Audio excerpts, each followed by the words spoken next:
छोटे थे तो लड़ते थे, माँ मेरी है, माँ मेरी है, बड़े होकर लड़ते हैं, माँ तेरी है, माँ तेरी है। नंबर 2, माँ बेशक पढ़ी लिखी ना हो पर दुनिया में हर जरूरी बात हम माँ से ही सीखते हैं। नंबर 3, माँ के लिए सबको छोड़ देना लेकिन सबके लिए माँ को मत छोड़ना, क्योंकि जब माँ रोती है तो फरिश्तों को भी रोना आ जाता है। नंबर 4, जिंदगी में बस इतनी दुआ मांग लेना, कोई घर माँ के बगैर ना हो और कोई माँ घर के बगैर ना हो। नंबर 5, माँ तो माँ होती है, पहचान लेती हैं क्या आंखें सोने से लाल हैं या रोने से।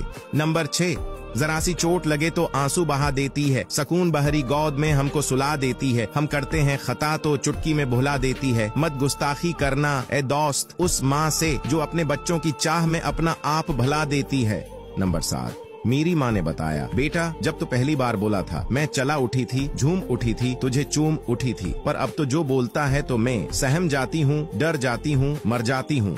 नंबर 8, जी करती है, हाँ करती है, ऐसा तो बस माँ करती है, प्यार तो है बस माँ की ममता, दुनिया कहाँ प्यार करती है। नंबर 9, माँ बाप की बातें कड़वी जरूर होती हैं, मगर याद रखें नीम के पत्ते कड़वे ही सही मगर खून साफ करते हैं। अल्लाह पाक हम सबके माँ बाप को सलामत रखें, आमीन। अगर इन बातों से आइगरी करते हैं तो कमेंट में यस जरूर लिखें और मुझे फॉलो करके अपना दोस्त बना लें, हमेशा सही राह दिखाऊंगा।